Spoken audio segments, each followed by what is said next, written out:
La frazione di Campea è il paese natale dello scultore Marco Casagrande e a 100 anni dalla sua morte, nel 1980, lo scultore Mario Bagliana ha donato una lapide affissa sul muro della piazza per rendere indelebile il suo ricordo. Il Marco Casagrande è da rivalutare perché è stato un po' dimenticato, dobbiamo dirlo. Lui operò soprattutto in Ungheria e poi ritornò qui nel 1848, dopo i moti rivoluzionari, ma qui fece le opere significative che noi nel nostro percorso andremo a recuperare.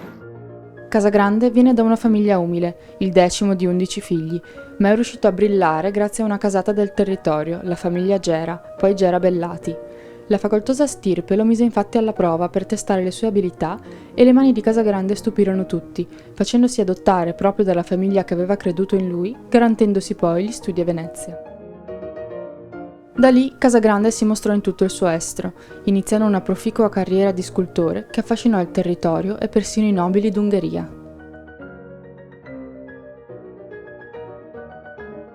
Qui siamo sotto il campanile della chiesa di Sant'Andrea di Campea e qui vediamo questa lapide dove i paesani del Marco Casagrande vollero appunto ricordare, come dice la scultura, Campea e il suo paesano Marco Casagrande, scultore illustre in patria e Ungheria.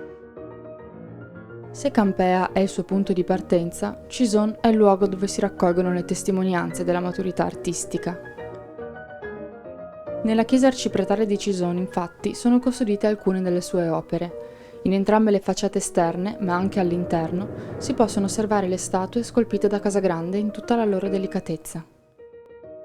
Innanzitutto c'è da dire, e dobbiamo sottolinearlo, che l'arcipretale di Cison è un vero gioiello d'arte. Qui, in questo territorio, ha lasciato il segno della sua arte, però è altrettanto vero che in Ungheria ha lasciato opere ancora più significative. Innanzitutto diciamo questo perché è importante. Le opere che noi troviamo qui nelle due facciate sono state realizzate con una pietra che viene dalla Valle di San Daniele, che è una valle di Cison di Valmarino. La particolarità dei due cherubini realizzati a Cison è che si tratta di gessi preparatori. Le statue in marmo, dopo la sua morte nel 1880, sono state spostate nella basilica ungherese di Eger, città in cui ha lavorato dal 1883 al 1848. Questa era la vecchia casa di Casagrande, dopo il soggiorno in Ungheria. Anche qui una targa per ricordarlo. A sinistra è raffigurato Casagrande, a destra la moglie, Maria Kovács, l'insegnante ungherese. Da non perdere, proseguendo nell'itinerario della vita dello scultore, anche il cimitero di Cison, al cui centro si può vedere la stele tombale dei coniugi. Oltre che essere stato un'importante e significativa figura di artista neoclassico, si diventò il più importante scultore per 15 anni in terra d'Ungheria, dove realizzò delle opere straordinarie. Dobbiamo dirlo con il termine, straordinarie, una quantità importante, oltretutto di opere, sia su commissioni della Chiesa, ma anche di magnati ungheresi. Qui siamo al Tempio Madonna delle Grazie, che come vedete sta di fronte al cimitero sempre di Cison. Il Tempio Madonna delle Grazie è importante sempre nella storiografia del Marco Casagrande per queste ragioni. Nel 1861 lui progettò la realizzazione di un tempio dedicato, diciamo, tra virgolette, alle sue opere.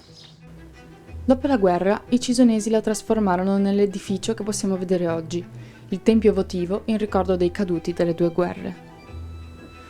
Marco Casagrande, dopo un'elogiata carriera all'estero, si avvicina ai moti del 48 e torna in patria, dove deve fare i conti con la storia del suo paese.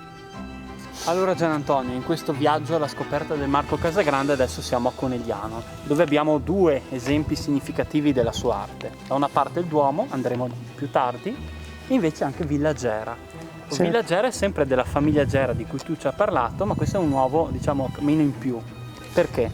Allora, Villa Gera è importante in quanto la famiglia Gera volle realizzare nel 1827 questa villa che era, come dire, un luogo di incontro dei letterati, uomini di scienza.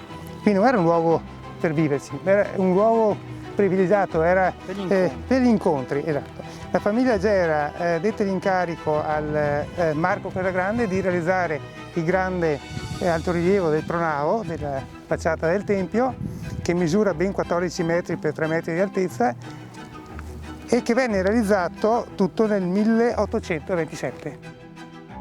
All'interno del Duomo della città ci sono altre testimonianze, come l'altare di San Leonardo. È tra i più significativi lasciati dal Casagrande, commissionato dalla parrocchia, che è andato a sostituire il vecchio in legno. Sono suoi anche i 3 altorilievi, a rappresentare San Leonardo che aiuta i poveri, il suo battesimo e la sua apparizione dopo la morte. Se è certa e confermata la presenza di Marco Casagrande a Conegliano, per quanto riguarda invece le testimonianze nella cittadina di Valdobbiadene ci sono dei dubbi. Ci troviamo all'interno del Duomo di Santa Maria Assunta a Valdobbiadene, dove dietro di me potete vedere dei cherubini. Ecco, cercheremo di capire la genesi di questi manufatti così prestigiosi grazie all'aiuto di Giovanna Capretta, un'appassionata di storia locale che ha studiato proprio il fatto di come siano arrivate queste opere nella chiesa di Valdobbiadene. Sono qui a Valdobbiadene dal 1867 per intercessione di Sigismondo Piva, che era un benefattore praticamente per Valdobbiadene, e li ha donati al Duomo insieme anche all'altar maggiore per intercessione di Antonio Canova, che era amico della famiglia Piva ma anche della famiglia Arrigoni, era un frequentatore di Valdobbiadene.